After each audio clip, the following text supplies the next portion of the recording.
Hello there, I'm Nathalia Melo, your unfiltered fit BFF, mom of two turned CEO of a fitness empire.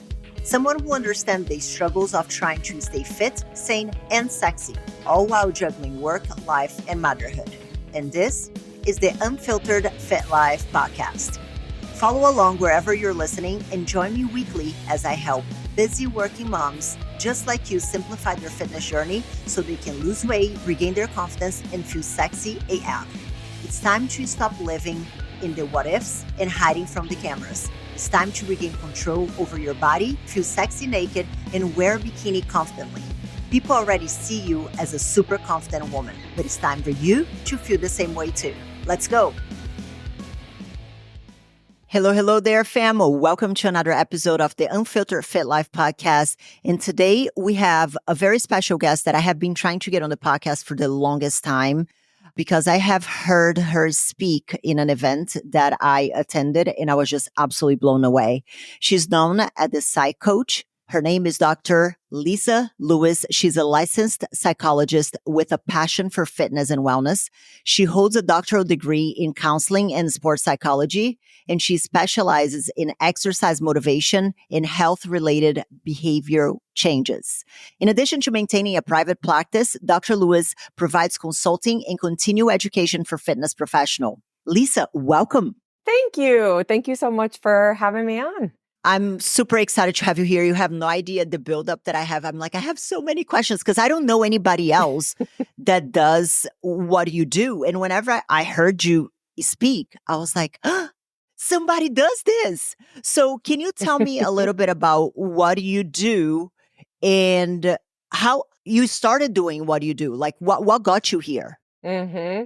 So many things. I feel like how I got here is kind of my life story because it's a combination of all the things I love. I grew up active in sports and really enjoying all of the physical and athletic parts of childhood and school and really having a hard time with the academic parts of school when I was young. And so I really identified as an athlete. And I became interested in psychology in high school. And at the beginning of that journey, I thought I would end up in something like organizational psychology, working in business. And then when I got to college, I was an athlete in college. And one of my professors came to one of my matches and she said something to me about sports psychology. And it's like the moment you find out there's cookie dough ice cream. Like I just was like, there's sports psychology? What do you mean? And, so then I fell in love with that idea and I had an opportunity to complete my bachelor's and master's degree together. And when I did that master's degree was in clinical psychology with a focus on counseling people. And even though I didn't think that's exactly where I would end up, I went for the degree. And then I had that experience of sitting one-to-one with the person and talking about what the problem was and working with them around how to approach that problem and make it better. And I just loved that process. I loved that one-to-one. I loved getting in the weeds and problem solving.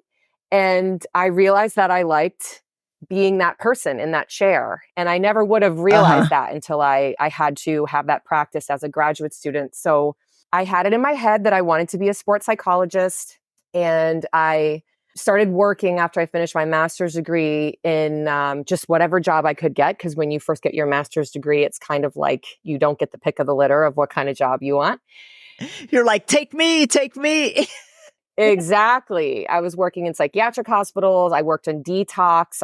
I started working in addiction and substance use treatment. And working with those clients, I realized this is all about people wanting to change, wanting to grow, wanting to evolve, wanting to stop doing something that's harming them and evolve in a way where they're going to be more productive, have better relationships. And then, of course, I was always thinking about how can I get myself into a sports psychology graduate program. And at that time, I thought I wanted to work with athletes only and do performance enhancement only. Eventually, I moved to Boston. I was running an intensive outpatient program, which is like something that people go to after detox. It's like a month-long intensive outpatient program. And then I started graduate school. And as I was working with athletes and going through that curriculum of becoming a sports psychologist, I realized that it wasn't so much about helping the athlete perform better. It was about helping human beings, whether they were heroin addicts or professional athletes or collegiate athletes, level themselves up, because everybody seemed to want to do that. I worked in college mental health for a while. I worked in outpatient community mental health with children and families for a while. And what I saw over and over again is no matter where somebody is on the spectrum of mental health, they want to take themselves to the next level.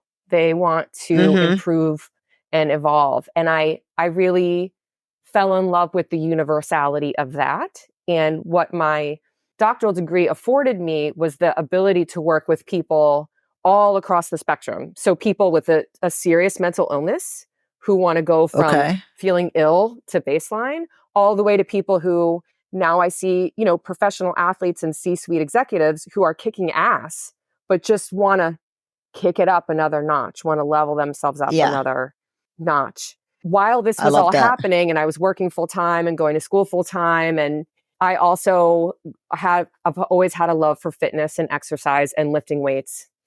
And so then I was like, what I think I really like is exercise motivation and what makes people tick, what makes some people be able to change and some people really struggle. So my dissertation ended up being on exercise motivation. And while I was doing that, I also fell in love with a strength and conditioning coach, a personal trainer. And that became another big part of my life, just learning, of course, from him and hearing him speak. How did you see the gap that existed? Because you start to see the benefits of helping people take things kind of to the next level. How did you see the gap that existed for coaches regarding what they learn to do in a textbook in what actually is when working with people? Because I think whenever you're taking all these courses to become a personal trainer, they almost make it seem like human beings are one dimension. And whenever you start working with people, you start to realize that what you learn on the textbook, it's so little of what you actually do. So how did you start to notice that gap? I started to notice that gap when my husband would come home from doing some kind of public speaking or workshop or seminar. And he would say, I'm there to talk about X's and O's and program design and doing a squat or a deadlift. And people are asking me questions where I'm saying, I think you should be asking my wife or my girlfriend, whoever I was at the time. And so then I started getting invited to speak in podcasts and like this, or come speak at a conference or work with coaches. And what I saw was that there is zero education around how to have a relationship and rapport and have a working client coach relationship, and how not only how to do it communication wise, but also how to manage it yourself, because you're put in a position, people come to you and say, I want to change. And then you say, okay, here's the program so that you change. And then they don't do that. They do everything but that, all kinds of other things instead. And there's no preparation that I see for coaches to like be able to handle that. And I think it's one of the reasons why there's so much burnout in fitness, is because people have a really hard time changing. And there's this like myth, I think, in fitness that like it's up to you as the coach. Like you're the one who's going to motivate clients or you're going to make them change. And it's not fair, because the person who is going to get results, get them, is the client themselves. They're the ones who are going to do all the sets and reps, put themselves to bed, drink their water, eat their protein, etc. I mean, you know this, right? But I think there's this idea out there that the coach is going to like make this happen. And the way that they're going to facilitate it, they can facilitate it, but the way they're going to do it is not by disseminating their knowledge. It's by engaging in a relationship that is collaborative and that facilitates the change process. I love, like, that's why I love so much everything that you do, because that's one thing that was a very hard pill for me to swallow. That a lot of times I caught myself wanting to change more than my clients wanted to change, and I start to bring Right. a lot of, because I do give a shit, like I do care about every That's single one right. of my our members, and I noticed that I was bringing the conversations and my clients' distress into the dinner table in my house. And I'm like, I don't know, man, but this doesn't look right. But at the same time, I also started to realize that it wasn't just about the squat that you have to do. It was about, okay, what else is going on in this person's lives? And whenever I started to see past just, I want to have a six pack, that's really when, Hmm. as a coach, I was able to help people at a much higher capacity. So now I have a question for Mm. you. Why is that from your experience, why is it that someone's beliefs, upbringings, background, personal experience has an impact on the strategy deployed to each individual? Because I'm very nosy when I'm getting to know a potential client. And I start to ask questions Hmm. that they are like, why the hell are you asking me this? And like, I get to the nitty gritty, like, how's your sex life? Like, how Hmm. is it impacting your marriage? Because, and then people are Hmm. like, why the hell are you asking me this? Because in my opinion, and I would like to see your take, seeing what is the dynamic, for example, of a husband and wife is going to help me direct the best approach for that change, and to navigate the motivation piece of it whenever they are slipping away from it. So how help me more from a technical standpoint, how that impacts the change, the background, the beliefs, and all that. Yeah, you're talking about taking a holistic approach. So your client is a pie chart, and in the pie chart is their sex life and their nutrition and whether they're a parent and how they're doing professionally and what's going on with their finances and. There's all these moving parts. And when your client comes to work with you, they don't put all the other pie slices out and just come in with their physical body because they're not robots. Mm-hmm. Wherever you go, there you are. They're bringing their whole self in there. And so you might have one client who comes in and says, my goal is a six pack.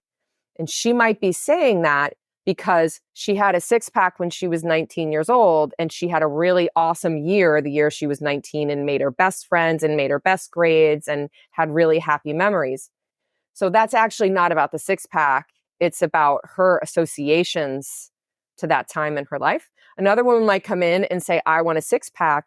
But what's motivating that is whatever she's looking at on social media and Mm-hmm. her ideas about what will happen to her. If I have a six pack, I don't know. Maybe someone will ask me on a date or maybe fill in the blank. But there's a lot underneath wanting to get a six pack. And it's important to understand that because it's not really about the six pack.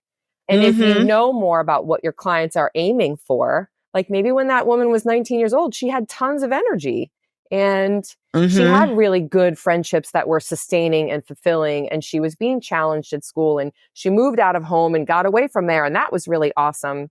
Mm-hmm. I'm not saying you have to take a full history, but I'm just giving examples of ways that people say one thing, and that's just the part of the iceberg that's above the water. And really, there's a whole lot more under the surface, and you don't know anything about that when they come in. It's so funny that you're saying this, because literally on my next question, like after that, it's almost like I sent you the questions beforehand. I literally said, understanding anatomy, physiology, programming is all great, but I Mm, see that with most coaches do not know how to truly understand not what is said, but what is actually not said, the in between the lines, because that's where, in my experience, most of the information is. and what is left unsaid. And you said something there that I would love to see your take, especially because of how long you've been practicing. How do you feel that social media has been impacting people's expectation of outcomes, and for coaches, how to manage that? And also for the coaches themselves, how has social media been impacting this whole dynamic and relationship? Mm-hmm. So those are two questions. I like both of them. I want to address the coaching one first because I have a visceral reaction to that. Because some of my clients that I work with are coaches, are trainers who run their own little or big business, seeing clients or running a gym. And what I hear is that one thing social media does is it shoulds all over them. You should be posting more. You should be posting testimonials. You should be, because they're watching what other coaches are doing on social media, and that increases the pressure. And I can think of two examples, one of somebody who owns a coaching company and one who owns a physical therapy clinic. Both of them took a break from just looking on social media, and it significantly improved how much stress they were feeling on a day-to-day basis and how much worry they had. And actually both of them were like, I don't think it made any difference at all for me to not be checking what other coaches are doing. So I think that is the comparison part of social media. Comparison is the thief of happiness. So whether you're a business owner and you're comparing yourself to other coaches who are business owners and how much they're putting on social media, or if you're a client and you're looking at, what are you looking at? Are you looking at women who are photoshopped, or women who have 5 hours a day to spend on exercise, or women who have been maintaining a caloric deficit for years on end? And how is that going to make you feel? The comparison part of social media, I think, is the negative part. And what I encourage coaches to do, and what I encourage consumers to do, people who are clients, is if following that person or that entity makes you frown, makes you like squeeze onto your little problem area that bothers you, or makes you furrow your brow, like stop following that, because it's not serving you. One thing that I see from, like, as being a trainer, a coach, and we do have a very holistic approach. I love that you mentioned that. I actually have a counselor on my team. I have a registered dietitian on my team, because I did find that a lot of these stuff were outside my scope. So I rather have somebody in-house than to kind of wing it and not be doing my clients a disservice. So one thing that I'm seeing a lot is that you're going to have like a mom of 3 that works 65 hours a week, sometimes more, and has a husband and has all the extracurricular activities for the kids. And then they're looking on social media at somebody whose job is to look good. They do not have kids. They do not have a job. Like, they have a job, but the job is social media. They do not have a husband. Right. They do not have any other responsibilities. It is I have to say, a lot of times I'm like, listen, I am the person on social. I know all these people. Stop it. Right. Like, it's crazy. Yes. So help me understand now the nature of motivation. Well, that is my favorite topic, and there probably are not enough hours on this platform to record everything that I have to say. I actually made a whole course just about that. That is 13 hours long. I guess what I want to say here in my, moment that I have to say it is that motivation is something that develops, and that motivation, there's not just one kind of it. Motivation is like fruit. There are apples and oranges and passion fruit and avocados and. There are many different qualities or varieties of motivation. And so when people say, I don't have motivation to exercise, I let them say that, but I have serious doubts about that. Because the fact that they're even saying, oh, I'm so frustrated, I don't have motivation to exercise, means that they have motivation to exercise because they feel frustrated. They have a feeling inside that they want to do something. That is motivation. And they're not doing it, right? So It is normal for people to feel ambivalent about doing stuff that is hard. It's hard to attain and maintain a caloric deficit. It is hard to pick up heavy things and to exert effort that increases your heart rate and to make time for that in this ridiculous Western civilization that we are all living in. So those things are hard, and part of you wants to do them and another part of you does not want to do them, and that is completely normal. So I think that it is important to normalize ambivalence. And that when we do that, when we say, of course, you'd rather, after 65 hours of work and 3 babies and 2 dogs and blah, blah, blah, blah, blah, of course you want to sit on the couch and watch Netflix for 2 hours with a glass of wine. Yes. Mm-hmm. If we do that Mm-hmm. instead of, well, you shouldn't be doing that and you should be taking good care of your heart and you should be, all that's going to do is shut down a person's motivation, you know? Mm-hmm. And so I think we have to embrace ambivalence, and that helps people say, you know what? Actually, sitting on the couch for 2 hours and drinking wine and watching Netflix makes me feel worse. I would feel good if I went for a walk. I would feel better if I did X, Y, or Z. Motivation is accessible if we collaborate with people, if we validate their ambivalence, and then get out of the way.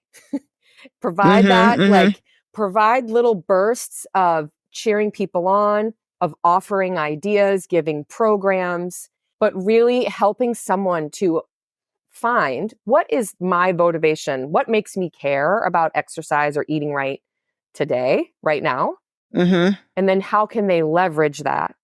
And somebody might come into you and say, I want to lose 20 pounds and have a 6-pack for my high school reunion because I want to look hot at my high school reunion. Okay, that's an external motivation. And if you leverage that and they come in and they work with you 3 times a week and they follow their food plan and they drink their water and they take their ass to bed and then they go to the high school reunion, if they can come out of that experience and say, I know I wanted to look hot and I did, but you know what? Now I'm like feeling awesome. I'm sleeping awesome. My husband's interested in me. I'm feeling better at work. I can really focus. Like, I want to keep doing this. Then the motivations are more internalized. It's not about the 6-pack, right? But they needed that 90 days or 6 months of chasing that external goal to practice the habits enough to get that motivation internalized. You know, kind of my mantra to coaches is, you might get burnt out by clients coming in and saying their motivation is this like externalized thing, like a dress size or whatever, or body weight. But that's a starting point for you.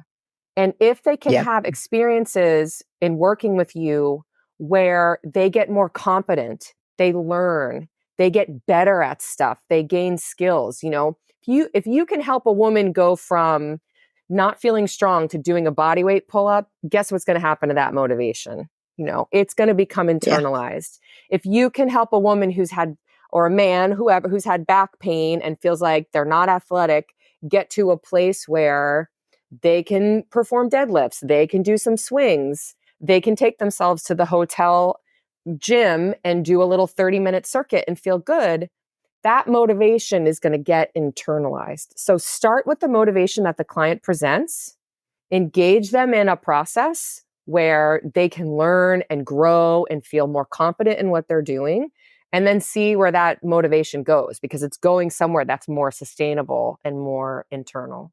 I love that. And I have a follow-up question on that, because I find that obviously motivation, and I'm saying obviously, but I'm more than okay with being corrected if that is, it's something that you don't necessarily agree. But what I have found is that motivation is normally what gets people started. And they're always relying on the motivation. Like they think that every single day they are going to wake up, woo, today's going to be a good day, I'm going to kick ass. And even for us who are regular gym goers, there are days that I wake up and I'm like, fuck, another day.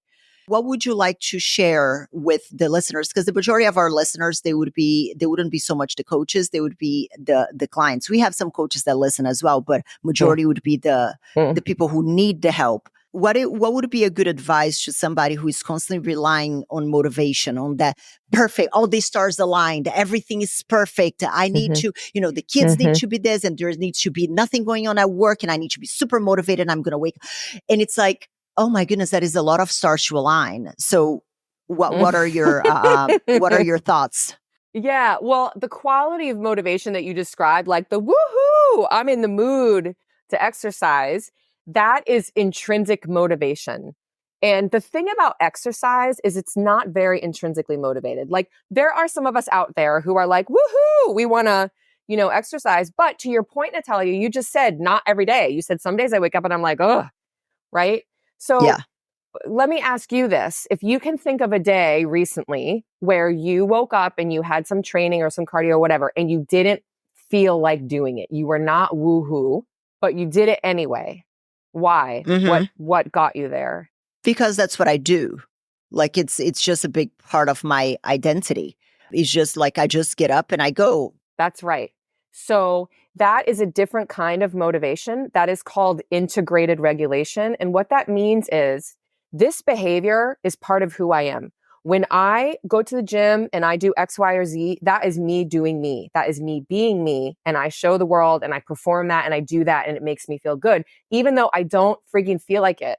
Even though the exercise Mm-hmm. itself kind of sucks and makes me tired or whatever, doing that is me being me. So that is a kind of motivation that is my favorite when it comes to exercise, because a lot of exercise is not woohoo.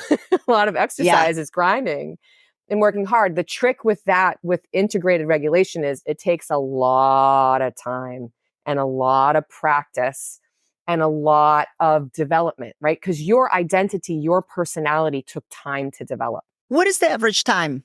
That's a great question. I think a question I would counter it with is when. When is the best time? The best time is when we're kids. And the purpose of, I know this is not exactly your question, but one soapbox I get on is when kids are young and they're becoming adolescents, they should be exposed to all different kinds of physical movement so that they come out of their adolescent years. I'm an athletic person. I'm a person who can move their body, who can be strong, and one disservice we do young people is we don't do that for them in PE or in school. And then you meet clients who are in their 20s, 30s, 40s, 50s, 60s who say, I'm not athletic. I'm not good at any of this. I never did any of this stuff. So then you're starting from scratch. Now, if you're starting from scratch with a 7-year-old who doesn't have an identity, how long is it going to take for them to be like, I'm an athlete? Not that long, right? Because you're starting, you give them 1 or 2 trophies, you have them play 7 or 8 games. They're starting to soak that in. If you're meeting a 50-year-old person with a PhD who sees themselves as a nerd, who sat on the sidelines at PE and who says, I'm a geek, I was never athletic, that's going to take that's a longer runway. From what I have seen, because the person has this identity like, I'm not that girl who gets out of bed and goes to the gym, right? Yep. So you've got something different there to work with. It doesn't mean you can't get there. It means you've got to help them develop that competency. You've got to help them see you are an athletic person. Like if you have a body and you're a human being, you're an athletic person. And let me show you with and who knows, maybe they'll be a great sled pusher. Maybe they're going to really love get-ups. Maybe they're going to be crushing. They're an awesome squatter. And then you as the coach are like, let's get some squats in today because you are a baller when it comes to that. And you building that, like, I am a person who can pick up heavy stuff, or I am a person who can push really hard and make gains. It almost becomes a two-folded job whenever you're getting somebody that already has beliefs about themselves, because the first job is to help them kind of like erase the belief that they have about themselves. And then once that is kind of like starts to fade away, then you start to establish the new identity of who they are becoming. So it's almost like a two-folded kind of task, which then brings me to my next question for you. Oh, I can talk about this so much. I wish we had like all day to talk. So what do you see that whenever it comes to coaching lack in the coaching skills to better support their clients? Because, and what I mean by this, is that what I'm seeing as a coach is that a lot of people are coming to us with a codependency kind of relationship.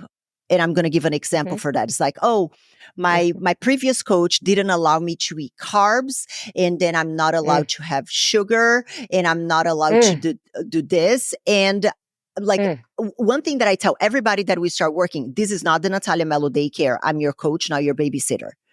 And I'm never going to tell you that you are not allowed to eat whatever you X, Y, and Z. I'm going to give you the tools and the knowledge so you have agency over your decisions. So what I want to know from you, Lisa, is how problematic from a client or a member of our community standpoint is for somebody who is working with a coach that is taking their agency away and is making that codependent relationship, which whenever they come to us, it's even hard for us to help them because they're so conditioned to the black and white dichotomous kind of, you can do this, you cannot do that they don't even know what to do. So what is the problem that you see for each individual when they are in this kind of codependent relationship with a coach?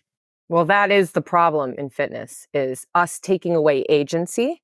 So agency, one of the ways to describe mental health is having agency.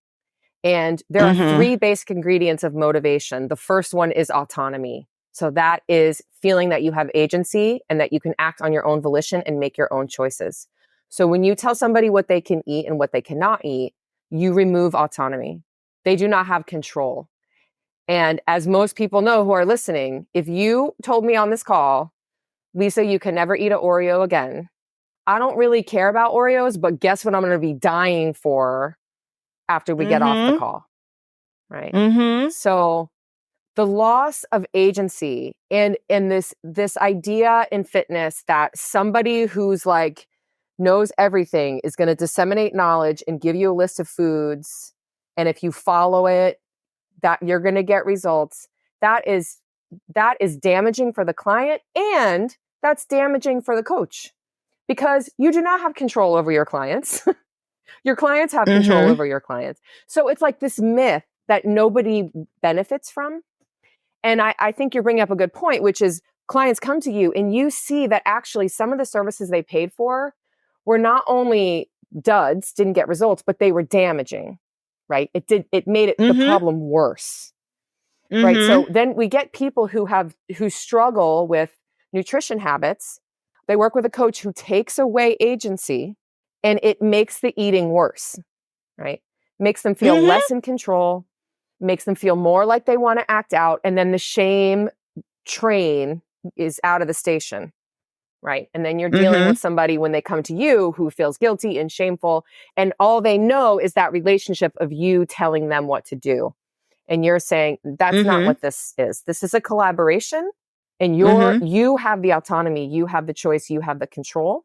I'm here. The word is Sherpa. So Sherpa is like a guide that you go with when you travel up a mountain. They don't walk the steps for you. They don't climb the mountain for you. They stay with you to make sure you're safe. They give you technical support. You know, they're there to help you get up, but you do all the work by yourself. And I see this as a major, major, major issue in fitness.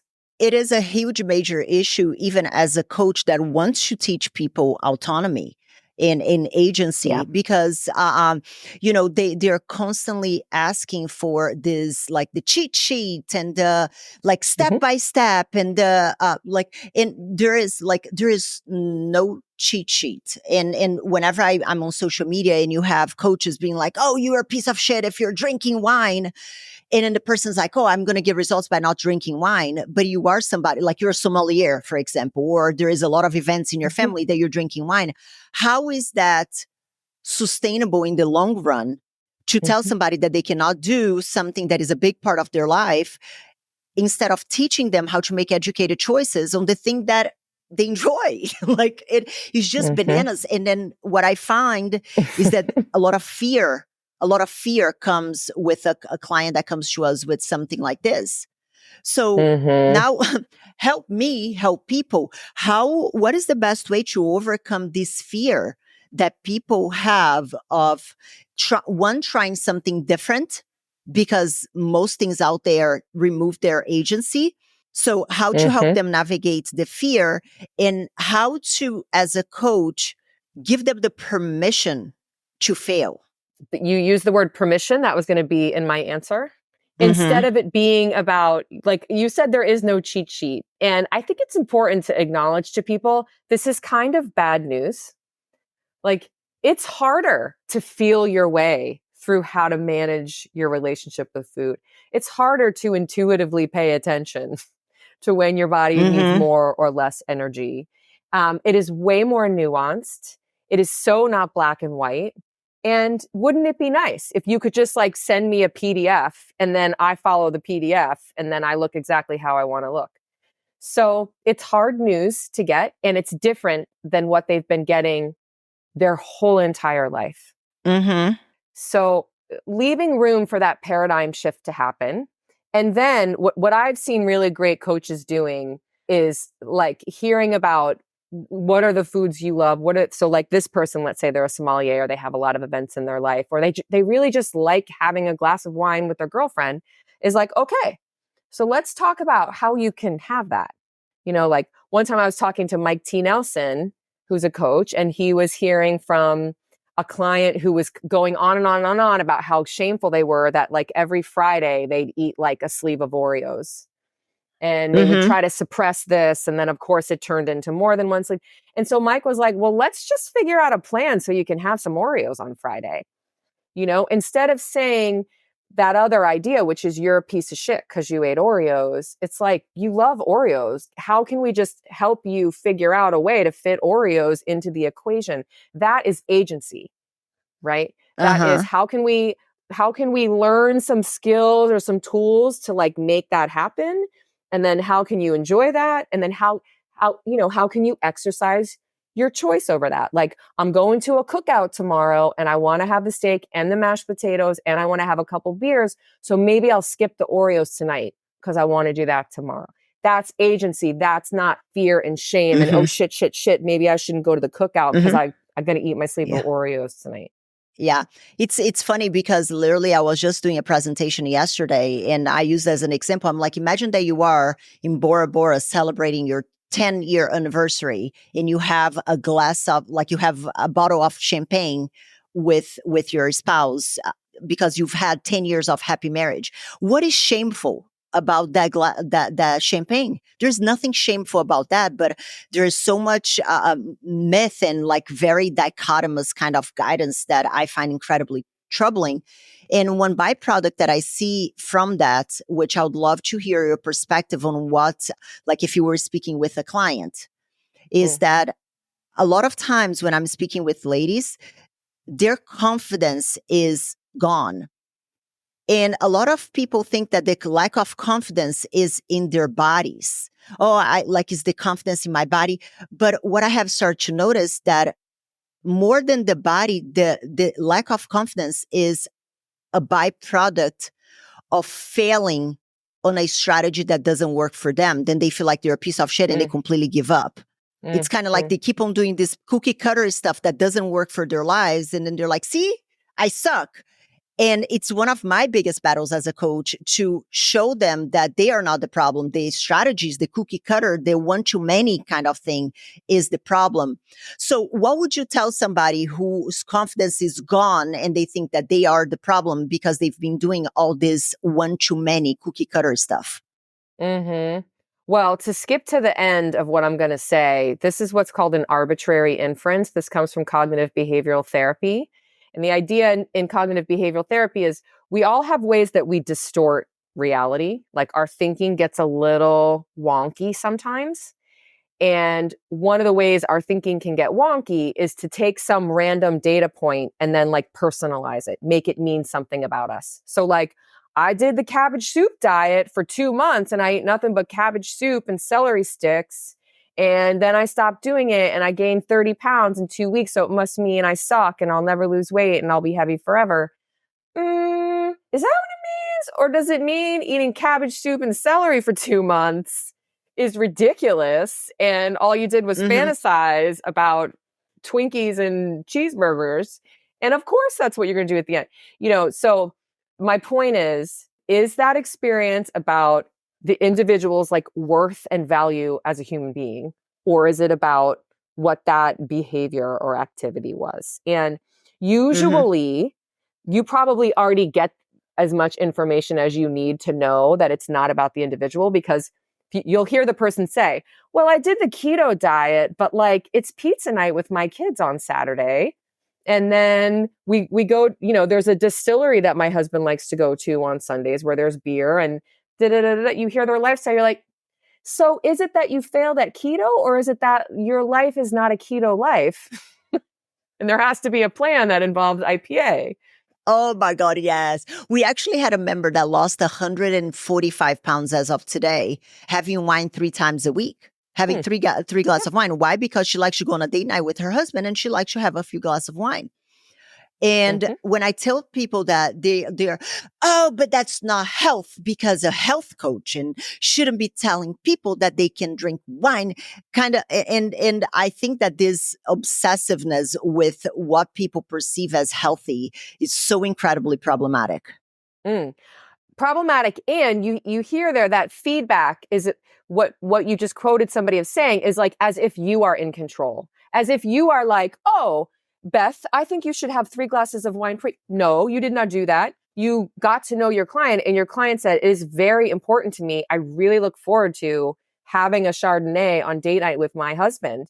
And then you were like, okay, let's roll with that. Right. So this whole fantasy that you are in this like omniscient power position and you are telling people what to do, and then they're like little minions, is ridiculous. You have no control. All you can do is help this client feel agency and make a choice. I'm going to have a Chardonnay and I'm not going to have the cookie sundae at the end of date night. Oh, I love this so much. Oh my God. I'm going to listen to this podcast like 500 times. It's, and so I was going to call Dr. Lewis. Let's go with Dr. Lewis because it sounds very, sophisticated. So, how as a coach can we navigate the cognitive dissonance that a lot of people have? And I'm going to explain what I mean by that.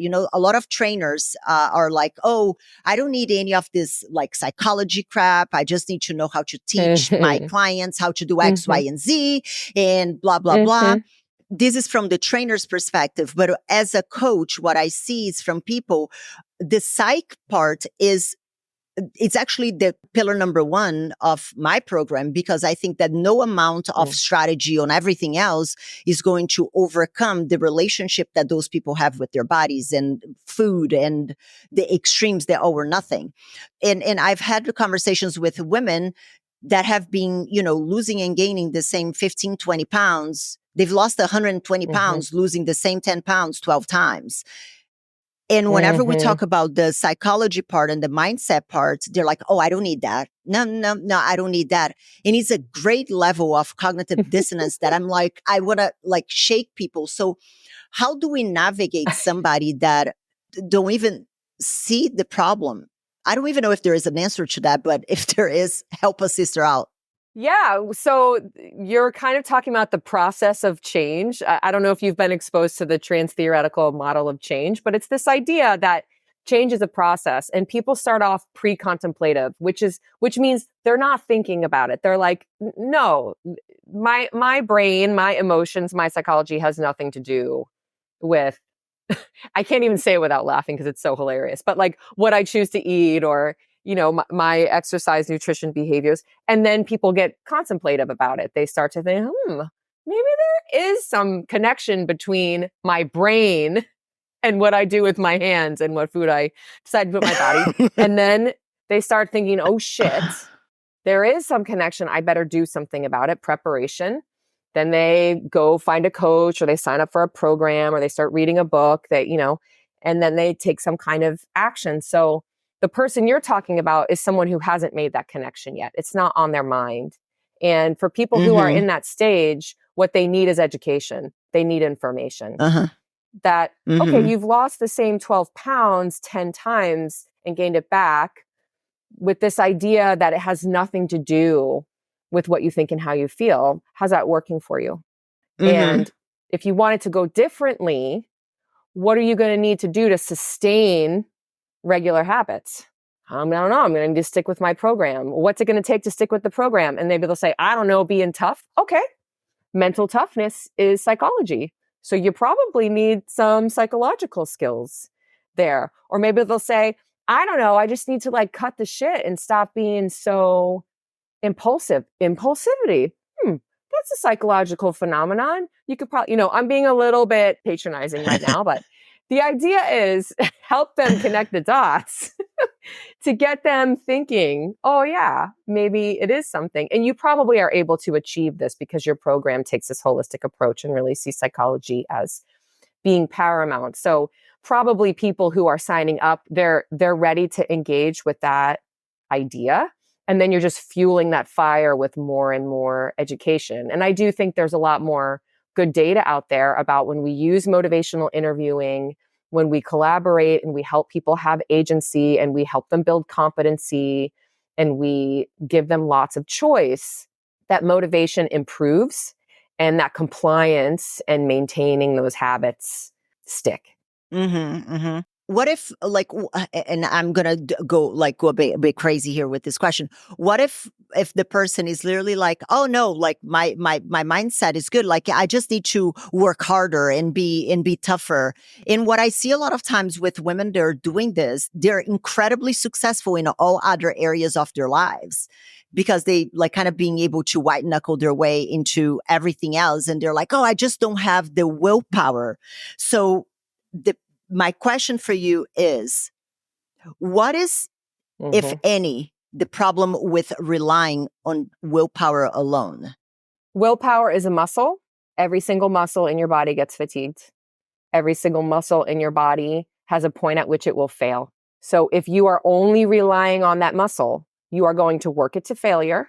And then what else do you got after that? Yeah, it's one tool in the toolbox. And willpower is not a Swiss Army knife. It is willpower. And willpower gets harder the more load you put on it. So if you're hungry or angry or lonely or tired or stressed out or menopausal or pregnant or whatever, fill in the blank, is adding load onto the willpower and making impulsivity all that much more likely. And I like the point you're bringing up because there's a lot of rock stars out there in the world who've gotten a lot of mileage out of pushing themselves and the idea that more is more. And that is all well and good up to a point.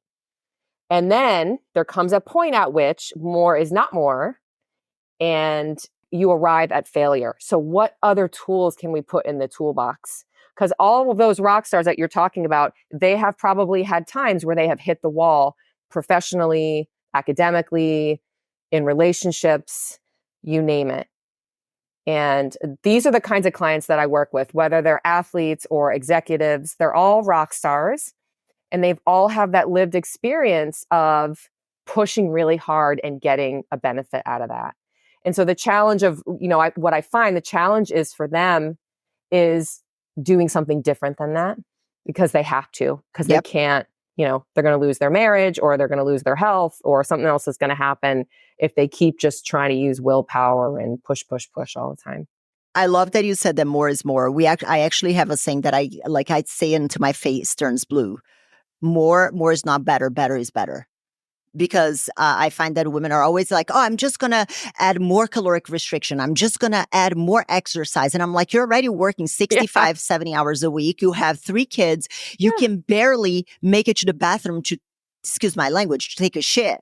And then you're going to tell me that you're going to solve your problem by adding more? Like, do you have 8 days in 8 days in your week that I don't know about? Right. So that's a paradigm shift for people because also, it is a very American idea, right? Just pull up harder on those bootstraps, just put your head down and work more, and that's going to get you the result. I'm not saying that is not a meaningful, useful strategy. It certainly is, but it is not the only one. You cannot rely on that as your only source of fuel. There's got to be other tools in the toolbox. There's got to be other skills and behaviors. I love that. Lisa, I have enjoyed I can talk to you for like 5 hours, but I know that you have to see your patients. So I'm gonna be respectful of your time. Is there anything that we didn't cover today that you'd like to talk about that maybe I didn't ask? Oh my gosh. Thank you for asking me that. I think we talked about the important things, which is how complicated motivation is, but how it's really not something the coach is going to infuse into the client. I guess the other thing I would add, I know this isn't like especially for coaches. So whether you're a coach or a client, just realizing like the coach is not the one that's going to make it happen.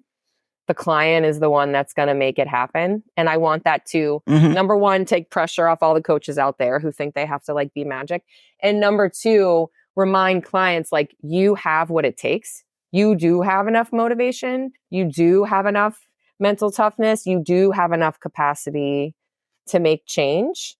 It's just a matter of like working with somebody, collaborating with somebody to figure out what's best for you.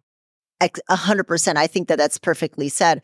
You know, it's the coach is not going to do it for you, but you can find a coach that is going to listen to your needs and create a strategy that works for the life that you have and not for the life that the coach has that has like 10 hours you spend in the gym. So I love that you said that. I have one more quick question before you can tell us where everybody can find you. If you could go on vacation tomorrow, where would you go? The beach. Yeah, I've always wanted to go to Tahiti. I don't even really know a lot about Tahiti, but I love the ocean and I love laying on the beach. So some exotic faraway beach. That's so funny because for my 40th birthday, my 40th birthday already happened, but Tahiti is where I'm going to go. Like it might be next year when I'm 41, but I'm going to Tahiti. I looked at the overwater bungalows. I don't care if I have to sell my kidney. I'm going. Good. You can I tell don't me care all if he about requires it. a kidney. I'll get there one day. All right. Lisa, where can people find you, learn more about you? What do you do? Find out about programs that you have, because I think that what you're doing is phenomenal. So now is the platform for you. And I'm going to have all the links down in the show notes too. Oh, thank you. My home base is my website, which is www.drlewisconsulting.com. And podcasts I do, articles I've written, services I have to offer, and the course that I offer to coaches is all there. My Instagram is an easy way to follow me. Once or twice a week, I try to do a post on the connection between physical activity and mental health. I also have a newsletter you can sign up for via my website. That's like a once a week, just informational newsletter. I love that. And guys, if you're listening to this and you want to get more of Dr. Lisa Lewis, you can find everything in the show notes. Go there, say hello, share this podcast, because I am pretty sure that you've gotten as much value from it as I have. Lisa, thank you so much for your time. I really appreciate it. I appreciate you sharing your knowledge, and I cannot wait to see you speaking again and getting your course to my team as well, which is something that we talked about. So I will get in touch about that. Great. Thank you so much. Thank you, Nathalia. Thank you so much for tuning in this week. But let me ask you, what was your aha moment in today's episode? I would love to know. You can leave me a comment or voice message at the link in the show description. You can also follow me on Instagram and let me know what topics you want to hear more about or who I should have on the show. As for today, this is it for today, guys. I'll see you back next week for another episode of the Unfiltered Fit Life podcast.